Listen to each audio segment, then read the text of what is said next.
ನಾನು ನಿಂತರನೇ ಇದ್ದೆ, ಈಗ ದೇವರಾಗ್ಬಿಟ್ಟಿದ್ದೀನಿ. I am God, God is great. ನನ್ನ ಇಷ್ಟ ಬಂದಿದ್ರೆ ನಾನು ಹಾಕೊಂತೀನಿ, ನನಗೆ ಇಷ್ಟ ಬಂದ ಓಡ್ತೀನಿ. ನೀವ್ಯಾರ ಕೇಳಕ್ಕೆ ಈ ಪ್ರಪಂಚದಲ್ಲಿ ಯಾವತ್ತು ಯಾರ್ದು ಅಲ್ಲ ತಿಳ್ಕೊ. ನೀ ಸತ್ರ ನಿನ್ ಬಾಡಿನ ಕೂಡ ಎತ್ಕೊಂಡು ಹೋಗಲ್ಲ. ಈ ಕೂಲಿಂಗ್ ಗ್ಲಾಸ್ ಹಾಕೊಂಡು ಈ ಪ್ರಪಂಚ ಸರಿಯಾಗಿ ನೋಡು. ನಮ್ಮ ಅಪ್ಪ ರೊಕ್ಕ ಕೊಡೋ ಮಟ್ಟ ನಾವೇನಾರು ಮನ್ಯಾಗ ಕೂತ್ಕೊಂಡಿದ್ವಿ ಅಂತಂದ್ರೆ ದೇವ್ರನಿಗೂ ನಾವು ಟ್ರಿಪ್ ಮಾಡ್ತಿದ್ದಿಲ್ಲ. ಹಾಯ್ ಎಲ್ರಿಗೂ ನಮಸ್ಕಾರ, ನಾನು ನಿಮ್ಮ ಗಣಿ. ಹೆಂಗದ್ರಿಪ್ಪ ದಣಿ? ನಾನಂತೂ ಆರಾಮದೇನ್ರಿ, ನೀವೆಲ್ಲ ಆರಾಮದಿರಿ ಅಂತ ಅನ್ಕೊಂತೀನಿ. ನನ್ನ ಈ ಚಾನಲ್ನ ಫಸ್ಟ್ ಲಾಗಲ್ಲೇ ನಿಮಗೆ ಕಾಶಿ ವಿಶ್ವನಾಥ ದರ್ಶನ ಮಾಡಿಸ್ಬೇಕಂತ ಅನ್ಕೊಂಡೀನಿ. ಟ್ರಿಪ್ಪಿಗೆ ಹೋಗ್ಬೇಕಂತ ಅನ್ಕೊಳ್ಳೋದು ಭಾಳ ಸುಲಭ ಐತ್ರಿ, ಹಂಗಂತ ಟ್ರಿಪ್ಪಿಗೆ ಹೋಗೋದೈತಲ್ಲ ಅದು ಭಾಳ ಕಷ್ಟ. ಹಂಗೂ ಕಷ್ಟಪಟ್ಟು ಇಷ್ಟಪಟ್ಟು ನಮ್ಮ ಕೊಲೀಗ್ ಜೊತೆಗೆ ನಾವು ಟ್ರಿಪ್ಪಿಗೆ ಹೊಂಟೇ ಬಿಟ್ವಿ.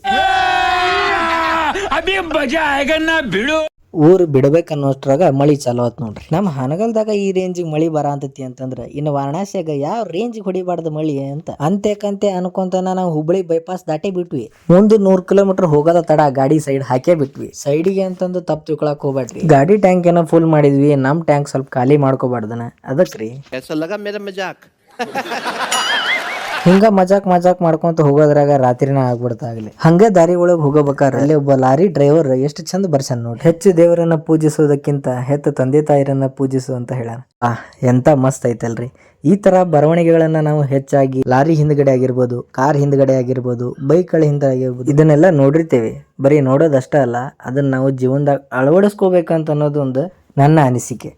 ಇದನ್ನೆಲ್ಲ ನೋಡ್ಕೊಂತ ಹೋಗೋದ್ರೊಳಗ ನಮ್ಮ ಗಾಡಿಗೆ ಆಗ್ಲೇ ಹೊಟ್ಟೆ ಹಸ್ತಾ ಬಿಡ್ತೀರಿ. ಹಂಗ ಗಾಡಿಗೆ ಒಂದ್ ಸ್ವಲ್ಪ ಡೀಸೆಲ್ ಹಾಕಿದ್ವಿ ನಾವು. ಹಂಗ ಊಟಕ್ಕೆ ಗಾಡಿಯಲ್ಲೇ ಸೈಡ್ ಹಾಕಿಬಿಟ್ಟು ಊಟಕ್ಕೆ ಏನ್ ಸ್ಪೆಷಲ್ ಅಂತ ನೀವು ಕೇಳ್ಬೋದು. ಊರಿಂದ ಸ್ವಲ್ಪ ರೊಟ್ಟಿ ಚಟ್ನಿ ತಗೊಂಬಂದಿದ್ವಿ, ಎರಡೂ ಮಿಕ್ಸ್ ಮಾಡ್ಕೊಂಡು ನಂಗ ಊಟಕ್ಕೆ ಚಾಲನ ಮಾಡಿ. ಇದೇನ್ ಪ್ಲಾಸ್ಟಿಕ್ ಪೇಪರ್ನಾಗ ತಿನ್ನಾಕತ್ತೀರಿ ಅಂತ ನೀವು ಕೇಳ್ಬೋದು. ಪ್ಲೇಟ್ ತಗೊಂಡು ಹೋಗೋದ ಮರ್ತ್ ಬಿಟ್ಟವ್ರಿ ಅದಕ್ಕೆ ತಿನ್ನಾಕ. ಆದ್ರೂ ಏನೇ ಹೇಳ್ರಿ ನೀವು, ಕಡಕ್ ರೊಟ್ಟಿ ಮೊಸರು ಚಟ್ನಿ ತಿನ್ನೋದ್ರಾಗಿರೋ ಮಜಾನ ಬೇರೆ.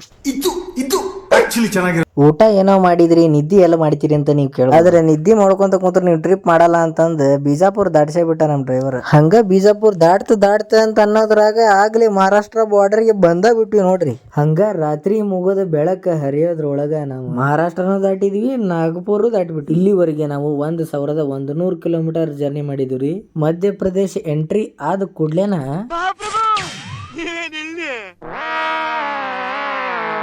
ಅಲ್ಲಿನ ಕ್ಲೈಮೇಟ್ ನಮ್ಗ ಬಾಳ ಇಷ್ಟ ಆಯ್ತ್ರಿ. ಅದನ್ನ ನೋಡಿದ ಕೂಡಲೇ ಒಂದ್ ಸಾಂಗ್ ನೆನಪು ಬರ್ತೈತಿ.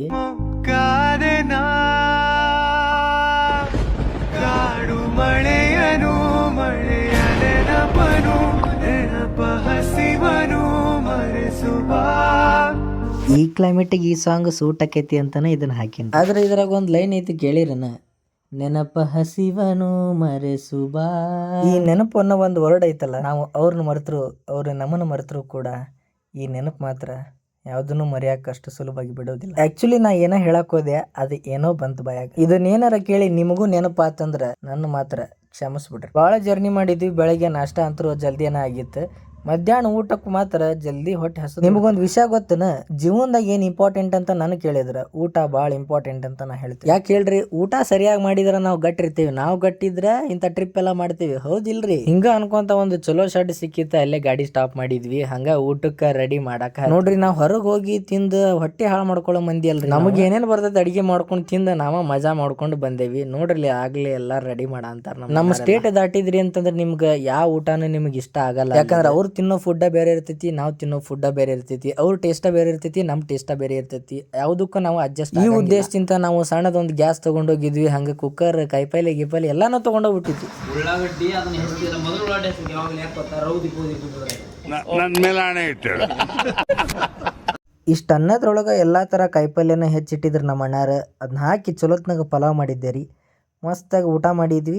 ತಡಾಕಿಲ್ದ ಕ್ಯಾರಿಯರ್ ಕಟ್ಟಾಕತ್ತೆ ಬಿಟ್ವಿ. ನೀವೇನಾದ್ರೂ ತಿಳ್ಕೊಬಹುದು, ಟ್ರಿಪ್ ನೊಳಗ ಬರೀ ಎಂಜಾಯ್ಮೆಂಟ್ ಇದ್ರ ಅಷ್ಟೇ ಸಾಲದು, ಅದು ಒಳ್ಳೆ ಅಂಡರ್ಸ್ಟ್ಯಾಂಡಿಂಗ್ ಇರ್ಬೇಕಂತ. ಯಾಕಂದ್ರ ನಾವೆಲ್ಲರೂ ಹೆಂಗಿದ್ವಿ ಅಂತಂದ್ರ ಯಾರು ಒಬ್ರು ಒಂದೇ ಕೆಲ್ಸನ ಮಾಡ್ತೇವೆ, ಎಲ್ರು ಇಷ್ಟಪಟ್ಟು ಎಲ್ಲಾ ಹಂಚ್ಕೊಂಡ್ ಕೆಲಸ ಮಾಡ್ತೇವೆ. ಹೀಗಾಗಿ ನಮ್ಗೆ ಈ ಲಾಂಗ್ ಟ್ರಿಪ್ ನಲ್ಲಿ ಯಾವುದೇ ಬೋರ್ ಆಗ್ಲಿಲ್ಲ. ಈ ಎತ್ತರದ ಪ್ರದೇಶಗಳು, ವಿಶಾಲವಾದ ಹೆದ್ದಾರಿಗಳ ನಡುವೆ ನಮ್ಮ ಪ್ರಯಾಣ ಮುಂದುವರಿತಾನೆ ಇತ್ತು. ನಿಮ್ಮ ಅಮ್ಮನ ಪಿಂಡ ಯಾವ ಬೋಳಿ ಮಗನಿಗೆ ಅರ್ಥವಾಗುತ್ತದೆ. ಇನ್ನ ಸ್ವಲ್ಪ ಕಿಲೋಮೀಟರ್ ನಲ್ಲಿ ನಾವು ವಾರಣಾಸಿನ ತಲುಪ್ತಾ ಇದ್ದೀವಿ.